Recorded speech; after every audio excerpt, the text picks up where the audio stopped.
Hello all வணக்கம். பீடாக் welcome to the show. Chepauk test ஆரம்பிச்சிருச்சு. சிறப்பா தரமா இந்தியா எனக்கு ஆடிருக்காங்க. ஒன் ஸ்டேஜ் வந்து 144 ஃபார் 6 இருந்தாங்க. அப்புறம் வந்து த லோக்கல் ஹீரோ அஸ்வின் வந்து சிறப்பா செஞ்சுட்டாரு. 100 ஜடேஜா ஆல்மோஸ்ட் 86ன்னு நினைக்கிறேன். ஸோ பயங்கரமான கம்பேக். 195 பார்ட்னர்ஷிப். அதை பத்தி ஃபர்ஸ்ட் சொல்லுங்க. அடுத்து மற்ற எல்லா விஷயத்தை பத்தி பேசுவோம். இல்ல ஃபர்ஸ்ட் உங்களுக்கு நோ மேட்டர் வாட், இப்ப நான் தான் வந்து ஒரு ஸ்டாட் சொன்னேன். அதாவது சேப்பாக்ல மட்டும்தான் கடைசி 5 டெஸ்ட் மேட்ச்ல டீம் பேட்டிங் செகண்ட் 3 ஜெயிச்சிருக்குன்னு. நீங்க அந்த ஸ்டாட்டை பார்த்து ஃபர்ஸ்ட் போலிங் போடுறது அப்படின்றது கொஞ்சம் ஒரு போல்டு டெசிஷனு. இன்னொன்னு பாத்தீங்கன்னா நம்ம என்ன கேட்டோமோ அதை செஞ்சிருக்காங்க. பிச்சு நல்ல பவுன்சி பிச்சு கொடுத்துருக்காங்க. ஒரு traditional wicket.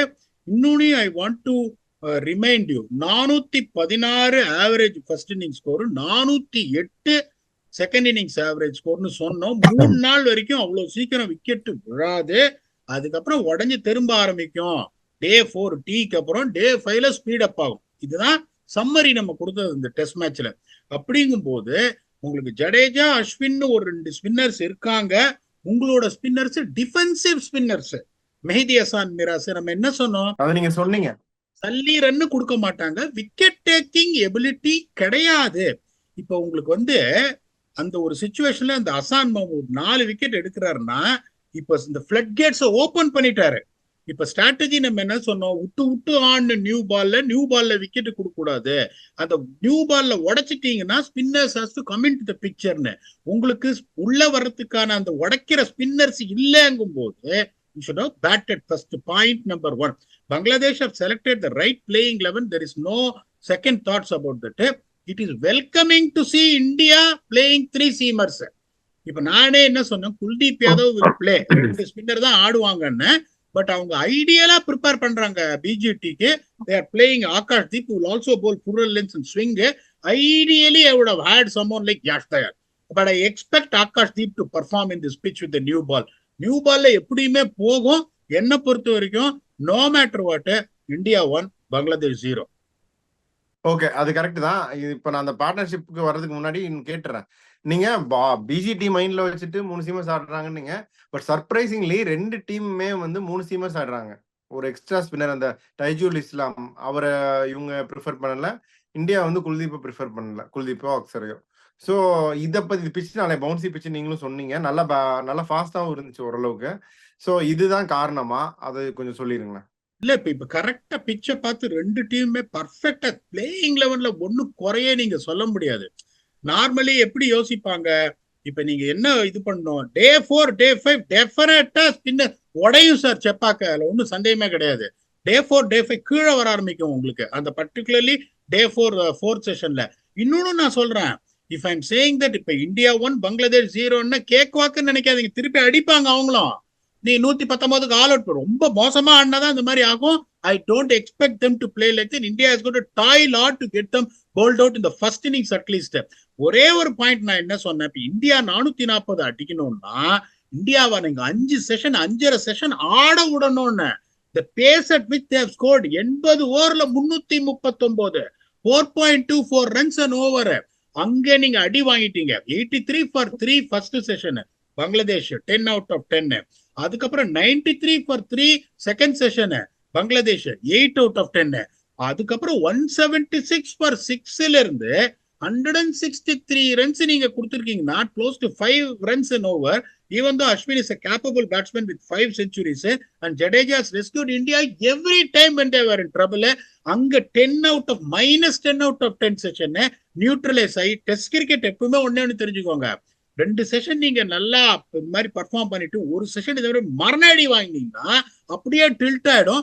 That is what exactly has happened. அவங்க என்ன பண்ணிட்டாங்க, ஓவர் அட்டாக்கிங்க போயிட்டாங்க. ஒரு லெவலுக்கு மேல இப்ப 144 for 6ல இருந்து 200 for 6 வந்து ஒரு 50 ரன் பார்ட்னர்ஷிப் வந்துன்னா என்ன பண்ணிருக்கணும், டிஃபென்சிவ் ஃபீல்ட் செட் பண்ணி ஃப்ரஸ்ட்ரேட் பண்ணிருக்கணும்.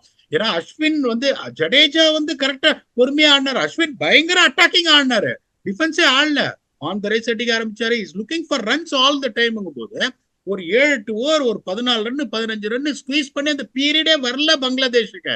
அதனால என்ன பொறுத்த வரைக்கும் இப்ப 339 வந்துட்டாங்க. ஈவன் ஒரு 50 ரன் அவங்க அடிச்சாலும் 390 வந்தாலும், even though the average score is 416, the path will be very very hard for Bangladesh. இப்போ பங்களாதேஷ் வந்து ஜெயிக்கணும் அப்படின்ற ஒரு இருந்தா ஒரு 70 ரன் லீட் எடுக்கணும். So they have to score 460. எப்படி 460 ஸ்கோர் பண்ணும்? இதே தேரி தான். விட்டு ஆடி 15 ஓவர்ல நீங்க விக்கெட்டே கொடுக்காம இருந்தீங்கன்னா ஒரு ஸ்பின்னர் அட்டாக் பண்ணணும். அஸ்வின் ஆர் ஜடேஜா 2 ஸ்பின்னர் தான் இருக்காங்க. then they will be in the game. அவங்க இதை பண்ணுவாங்களா? பொறுத்து இருந்து தான் பார்க்கணும் நீங்க. சரி, பாகிஸ்தான் 448 அடிச்சு டிக்ளேர் பண்ணதுக்கு அப்புறமும் ஜெயிச்சாங்களே பங்களாதேஷ். அதுக்கப்புறமும் நீங்க இவ்வளவு கான்பிடென்ட்டா சொல்றீங்களே, கண்டிஷன்ஸ்னால மட்டும்தானா? பேஸ் இஸ் பேஸ் யார் அப்படின்னு ஒரு ஜேர்னலிஸ்ட் ட்வீட் போடுவாரு. அது பேஸ் இஸ் பேஸ் யாருன்னு படிக்கூடாது. நம்ம தமிழங்க பேஸ் இஸ் பேஸ் யாரு அப்படின்னு படிக்கணும். ஓகே, அந்த மாதிரி ஒரு ஆளுங்களை வச்சுன்னு ஜெயிச்சிருவீங்களா நீங்க? வேகமா ஓடி வராங்க. அவங்க ஓடி வர்ற வேகம் அவங்க போடுற வேகத்தோட கம்மியா இருக்கு. அந்த போலிங் வச்சு நீங்க சகா சல்மான் உங்களுக்கு பிரைமரி ஸ்பின்னர், இதை வச்சு நீ ஜெயிச்சிருவீங்களா நீங்க? வாய்ப்பே கிடையாது. சோ அதுக்கும் இதுக்கும் சம்பந்தமே இல்லை. இன்னொன்னு நான் திருப்பி சொல்றேன். I want to reiterate it. If I am taking Bangladesh for granted, which I am not, please understand, India is going to toil hard to pick 10 wickets in the first innings. அதுல உங்களுக்கு எந்த சந்தேகமும் கிடையாது. ஆனா என்னோட இது என்னன்னா, second இன்னிங்ஸ்ல I am 100% sure டே 5ல ஆடுறதே ரொம்ப கஷ்டமா இருக்கும். இப்ப பாருங்க நீங்க, இப்ப இவங்க பங்களாதேஷ் பாருங்க, 15 ஓவர்ல 47 டஸ்கின் அவர் ஒருத்தர் தான் கண்ட்ரோல்டா போட்டிருக்காரு. அதுக்கப்புறம் அசான் மஹமூத் பிரில்லியண்டா போட்டாரு, அட்டாக்கிங்கா போட்டாரு, டாப் கிளாஸா போட்டாரு. நிஹாத் ராணா வந்து we knew that someone is going to hit you with raw pace, has gone 4.7 an over. Mehidy Hasan Miraz 3.7 an over. Shakib Al Hasan 6.2 an over. இப்போ உங்களுக்கு இந்த சிச்சுவேஷன் 2 ஓவர் 21 நான் பார்த்தேன் ஒரு டைம்ல. அததான் நான் சொல்றேன். இப்போ உங்களுக்கு fast bowlers when they have reduced it to 34 for 3, 144 for 6 எல்லாம் விட்டுருங்க, அந்த கதை நம்ம பேச வேணாம். 34 for 3ங்கும் போது அங்க வந்து உங்களுக்கு ஸ்குவீஸ் பண்ணி இந்த ஸ்பின்னர்ஸ் கான்ட்ரிபியூட் பண்ணிருந்தாங்கன்னா இந்தியா ஆல் அவுட்டா இருப்பாங்க டீக்கு அப்புறம். அதை அவங்களால பண்ண முடியல. Because that is a kind of the spinners what they got. இன்னொன்னு பாத்தீங்கன்னா, ஆனஸ்ட்லி ஸ்பீக்கிங், ரோஹித் சர்மாக்கு ஒரு டீசென்டான பால் வந்தது.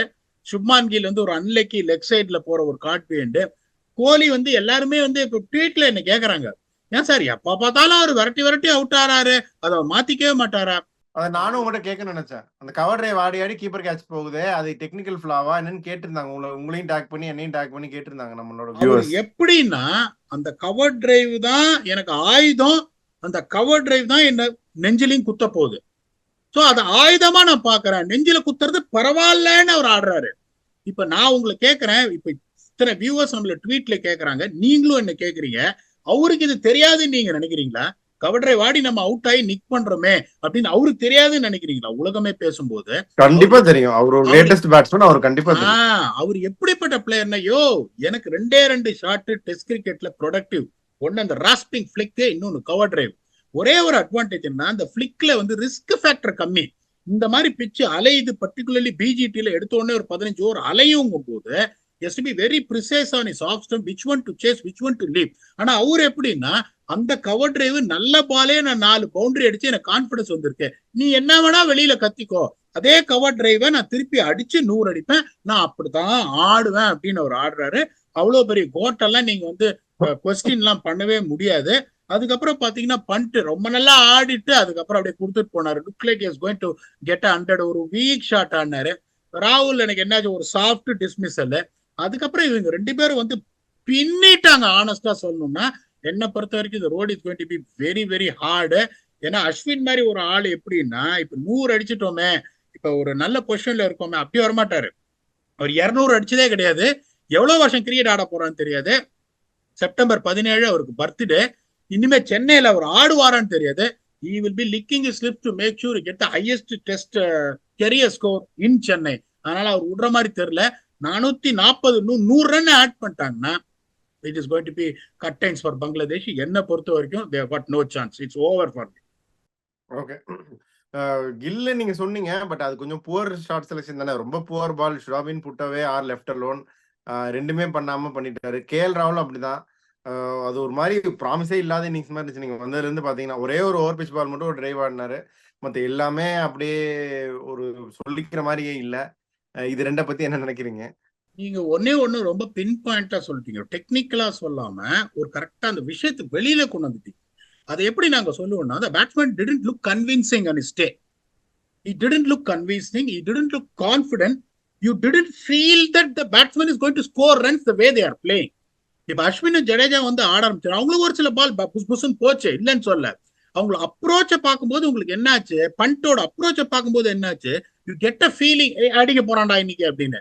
அந்த அடிக்க போறான்டா இன்னைக்கு இல்லுக்கும் எனக்கு தெரியல, ஐ மைட் பி ராங், என்னோட ரீடிங் ஆஃப் த கேம். அதே மாதிரி கேஎல் ராகுலுக்கும் தெரியல. பட் எனக்கு என்னன்னா, கேஎல் ராகுல் is a proven customer test, that is fine, you will come back to form. இந்த கில்லோட பொசிஷனே இன்னும் கொஸ்டின்ல இருக்கு. அவர் இன்னும் பொசிஷனை சிமெண்ட் பண்ணல. அவர் அங்கங்க அடிக்கிறாரு, நிறைய ஃபெயிலியர் வருதுங்கும் போது you have to be mindful on the fact that you have to put some runs on the board to really be a part of a certainty in the playing 11 in BGT. That is going to be the ultimate goal. நியூசிலாண்டோட ஒரு test இதுக்கப்புறம் வருது. ஒரு அடிக்கல அப்படின்னா lot of people are breathing close to his neck. Anything can happen. He has to score runs. ஆமா, ஜெய்ஸ்வால் பத்தி நம்ம இன்னும் பேசல. ஜெய்ஸ்வால் செம்ம இன்னிங்ஸ் ஆடினாரு, நல்லா ஒரு ஸ்டார்ட் கொடுத்தாரு, பியூட்டிஃபுல் கவர் ரேஸ் 2-3 அடிச்சாரு. இன்னும் பெருசா அவர் அடிப்பாருன்னு நினைச்சா அன்பார்ச்சுனேட்லி ஸ்லிப் கையில கொடுத்தாரு. பட் அந்த இன்னிங்ஸ் நல்ல innings speedo.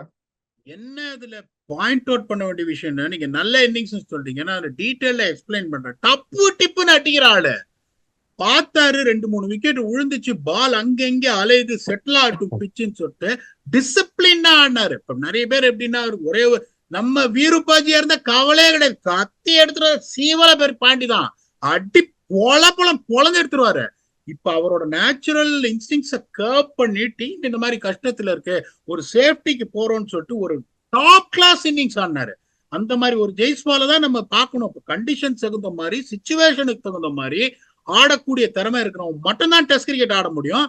But is not just going there the free flowing player and score runs அப்படின்ற ஒரு இதை வந்து உடச்சி எறிஞ்சு நீ காமிச்சாரு. Tremendous innings is the least compliment I can give.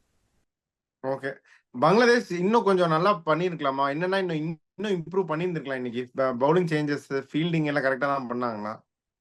அதான் நான் சொல்லணே சார். இப்போ உங்களுக்கு விக்கெட் விழுந்துனே இருக்கு for period of time. Test cricket இப்போ ஸ்பீட் அப் ஆயிடுச்சு. அந்த காலத்துல இப்போ நான்லாம் வந்து 2009 சவுத் ஆப்பிரிக்கன் டீமோட ஜாயின் பண்ணும்போது 240க்கு 5 ஒரு நாள்னா சவுத் ஆப்பிரிக்கா டிரைவர் சீட்னு போட்டுருவாங்க மீடியால. 240 300 ஓவர்ல ஓ என்ன 2.79 ஓவர் யானுவான். இப்பெல்லாம் உங்களுக்கு அந்த பிசினஸ் 83 for 3, 179 for 6, 80 ஓவர்ல சல்லிசா 340 அடிக்கிறாங்க போது நீங்க எப்படி ஸ்ட்ராட்டஜைஸ் பண்ணணும் அப்படின்னா, ஒரு பார்ட்னர்ஷிப் ஒரு 40 ரன் போற வரைக்கும் நீங்க அட்டாக் பண்ணலாம். டபுள் எண்ட் 40 ரன் பார்ட்னர்ஷிப் போயிடுச்சுன்னா நீங்க என்ன பண்ணும், அட்லீஸ்ட் ஒரு எண்டு பயங்கரமா ட்ரை பண்ணிடணும். ஒரு ரன்னே கொடுக்காம ஒரு ஸ்பெல்ல ஒருத்தர் 7 ஓவர்ல 9 ரன்னு, ஒரு 4 ஓவர்ல 7 ரன் கொடுத்துட்டு இன்னொரு எண்ட்ல இருந்து அட்டாக் பண்ணும். Because you got 6 wickets down. இவங்க அதை பண்ணாம 6 விக்கெட் விழுந்த அப்புறம் அவங்க அடிச்சுனே இருக்காங்க. ஒரு விக்கெட் விழும் அப்படின்னு நீங்க 50 ரன் எதிர்பார்க்கலாம். ஒரு பார்ட்னர்ஷிப் 50 ரன் மேல நடக்கலன்னா எப்படி விழறதுன்னு யோசிக்கணும். அது ஓவர் அட்டாக்கிங் ஒர்க் ஆகலையா, அதுக்கப்புறம் டிஃபென்சிவ் டாக்டிக் எடுத்து ரன்ஸை ட்ரை அப் பண்ணி நீங்க விக்கெட் எடுக்கணும். அதுதான் ஸ்ட்ராட்டஜி இந்த போலர் கொண்டு வரணும்னு. அவங்க ஒரு மெக்கானிக்ல வச்சு இடின்னு இடிக்கணும்னு பார்த்தாங்க. ரன் அப்படியே பயங்கர எக்ஸ்பிரஸ் பேஸ்ல போயிடுச்சு. என்னை பொறுத்த வரைக்கும் அந்த ரொம்ப தூரம் பட்டத்தை விட்டாங்க. நூலை கண்ட்ரோல் பண்ண முடியுமா? கஷ்டம் தான் அப்படின்ட்டீங்க. சரி, அப்படியே இந்த ஸ்ரீலங்கா நியூசிலாந்து பத்தி கொஞ்சம் பேசிடலாம். 303 டன்னுக்கு மேல அடிச்சிட்டாங்க. அவங்களும் ஸ்ட்ராங் ரெஸ்பான்ஸ் பண்ணியிருக்காங்க, நியூசிலாண்டும். ஸோ இதை பத்தி என்ன நினைக்கிறீங்க? அந்த வென்யூமே அப்படிதான், ஒரு மாதிரி லோ ஸ்கோரிங் வென்யூ, அதுல இவ்வளவு டைட் கான்டெஸ்ட் போகுது, என்ன நினைக்கிறீங்க? அதாவது நீங்க காலுங்கிறது எப்பவுமே பாத்தீங்கன்னா அது வந்து ஸ்ரீலங்காவோட கோட்டை. அதே மாதிரி இந்த ஃபர்ஸ்ட் பேட் நீங்க பண்ணிட்டீங்கனாலே பாதி மேட்ச் ஜெயிக்கிற பயங்கரமா திரும்ப ஆரம்பிக்கும், ஆடவே முடியாது நீங்க. அதுல வந்து Sri Lanka beautiful score what Sri Lanka put on 305 is a commendable score என்னை பொறுத்த வரைக்கும். இப்ப இவங்க பாத்தீங்கன்னா ஒரு செம்ம ஸ்ட்ராங் ரிப்ளை, 255க்கு 4, 50 ரன் தான் கம்மியா இருக்கும். 70 ரன் லீட் எடுத்தாங்கன்னா நியூசிலாந்து ஜெயிச்சிருவாங்க. And I want New Zealand to win for a reason. ஏன்னா இது காம்படிஷனே இல்லாம இந்தியாவும் ஆஸ்திரேலியாவும் ஃபைனல் போயிடுவாங்க. I want a competition. At least ஒரு 3 டீமாவது கம்பீட் பண்ணு. யார் 2 டீம் நீங்க அடிச்சுன்னு மேல போயினே இருக்கு, வேற எவனும் கிட்டவே இல்லைன்னா நீ எதுக்கே WTC ஆடுறீங்க 2 வருஷம் cycle. So I want New Zealand to win. இப்ப பாத்தீங்கன்னா லாட்டம் ஒரு செம்ம இன்னிங்ஸ் ஆடினாரு. அதுக்கப்புறம் வில்லியம்சன் ஒரு 200 இருக்குன்னு நினைச்சேன், அப்படியே அவுட் ஆயிட்டாரு. இப்ப இந்த டேரல் மிச்சலும் டாம் பிளண்டெல்லாம் ஆடிட்டு இருக்காங்க. 50 ரன் தான் கம்மியா இருக்கு. அதுக்கப்புறம் கிளென் பிலிப்ஸ் ஆடுவாரு, மிச்சேல் சாண்ட்னர் ஆடுவாரு, சவுத்தி வந்து ஒரு 20 ரன் அடிப்பார். சார் ஹானஸ்டா சொல்றேன், யோசிச்சு பாருங்க, ஸ்ரீலங்காவோட spin bowling attack, Dhananjaya de Silva ஒரு பார்ட் டைம் ஸ்பின்னர், அந்த Ramesh Mendis okay spinner, Kamindu Mendis is a batsman who can bowl, his ambidextrous ரெண்டும் போடுவாரு, பிரபாத் ஜெயசூர்யா பெருசா எதுவும் இல்லைன்னாலும் ஒரு ரூபாய் காயினை வச்சீங்கன்னா அது 100 பால் அடிப்பாரு, ஒரே லைன்ல போட்டுட்டு இருப்பாரு. Is not even closer to ரங்கநாயராஜ் கிளாஸ். இப்போ உங்களுக்கு பாத்தீங்கன்னா ரிஸ்க் ஸ்பின்னரும் கிடையாது, விக்கெட் டேக்கிங் ஸ்பின்னரும் கிடையாதுங்கும் போது this bowling looks a little bit weak in their own backyardங்கும் போது 70 ரன் நியூசிலாந்து லீடு எடுத்துட்டாங்க அப்படின்னா it is going to be extremely tough என்ன பொறுத்த வரைக்கும். பட் என்ன நான் தான் சொல்லிட்டேன் உங்களுக்கு, ஐ want New Zealand to win for a reason. Okay, பார்க்கலாம். சன்னத் ஜெயசூர்யா ஏரா அப்படின்னு வேற அவங்க ஒன்று ஸ்ரீலங்கன் ஃபேன்ஸ் எல்லாம் பண்ணிட்டு இருக்காங்க. அது இதுல இது மிஸ் ஆகிற மாதிரி தெரியுது. பார்க்கலாம். We'll expect a good contest, but we'll see what happens. So உங்க ஃபைனல் தாட்ஸ் அப்படியே சொல்லிருங்க. சேப்பாக்கில் வந்து அஸ்வின் நாளைக்கு ஹையஸ்ட் ஸ்கோர் அடிச்சிருவார் அப்படின்னு தான் நானும் நினைக்கிறேன். அதை பத்தியும் சொல்லிருங்க. மேட்ச் முடிஞ்சிருச்சு 1-0. நீங்க எடுத்த உடனே ரிசல்ட்டை கொடுத்துட்டீங்க. ஆன்சர் எழுதிட்டு தான் நீங்க சம் போட ஆரம்பிச்சிருக்கீங்க. சம் கரெக்டா வந்துரும் நான் நினைக்கிறேன். உங்க ஃபைனல் தாட்ஸ் என்ன? இது ஒரு குவாட்ராட்டிக் ஈக்குவேஷன் மாதிரி நம்ம சொல்லுவோம். ஒரு டீம் ஐபிஎல் டீமுக்கு அதை ரிலேட் பண்ணி சொல்லுவோம். b²-4 மேல ஒரு ஸ்கொயர் ரூட். அதனால இது வந்து இந்த குவாட்ராட்டிக் ஈக்குவேஷன் தான். இது ஜெயிச்சிருவாங்க, பட் அவ்வளவு ஈஸி கிடையாது. இந்த குவாட்ராட்டிக் ஈக்குவேஷனை சால்வ் பண்ணணும். அவங்கள முஷ்பிகர் ரைம்ல லிட்டன் தாஸா ஸ்வீப் மேல ஸ்வீப் அடிச்சுனே இருப்பாங்க. அதே மாதிரி டே 2 டே 3ல பெருசா ஸ்பின்னர்ஸுக்கு இதாகாது. ஆனா ஒன்னே ஒண்ணு நான் சொல்றேன், அஸ்வின் நிறைய ஓவர் ஸ்பின் போடுவாரு. அதாவது பவுன்ஸ் இருக்கு செப்பாக்ல, பவுன்ஸ் இருக்குங்கும் போது அவர் ஓவர் ஸ்பின் நிறைய போட்டாருன்னா முன்னாடி போயிட்டு நீங்க பாலை பார்க்காம முன்னாடி பக்க அடிச்சு ஷார்ட் லெக்ல கேட்ச் உங்களுக்கு பிடிச்சுன்னு போயிடுவாங்கன்றதுனால Ashwin will really cherish this. இவங்க என்ன பண்ணணும்னா அந்த ஃபர்ஸ்ட் 15 ஓவர் விட்டு ஆடிட்டு வந்த உடனே அடிச்சு அஸ்வின் அன்செட்டில் பண்ணி ஃபீல்ட ஸ்ப்ரெட் பண்ணிடணும். இந்த ஷார்ட் லெக் இருக்கக்கூடாது. அவருக்கு ஷார்ட் லெக் ஒரு லெக் ஸ்லிப் ஒரு ஸ்லிப் 3 பேரை வச்சு போட ஆரம்பிச்சாருன்னா நோண்டிடுவார், தாவாங்கட்டை பேத்துருவார். உங்களுக்கு அதை விடக்கூடாது. அதை விடாம அவர் அட்டாக் பண்ணா we have got a contest in hand. Still it's not going to be easy. என்ன பொறுத்த வரைக்கும் 5 நாள் போகும்னு நினைக்கிறேன். அவங்களும் திருப்பி அடிப்பாங்க. But I want India to add another 80 to 90 runs at least to be on the box seat. என்ன பொறுத்த வரைக்கும் 1-0. But cricket is a game of glorious uncertainties. இந்த ப்ரெடிக்ஷன் தப்பாதுன்னு நினைக்கிறேன். I'm sure that India will win. என்ன நடக்குது நாளைக்கு அப்படின்னு பார்ப்போம். இப்போ சார் கேட்குற மாதிரி அந்த நான் கொடுத்த ஆன்சர் கரெக்டா இருக்கா, பங்களாதேஷ் ஃபைட் பண்றாங்களான்னு. We will also see what fight back New Zealand is going to put back against all odds in Galle until we come back with your very own Octopus to do day 2 review. Thanks a lot and bye-bye.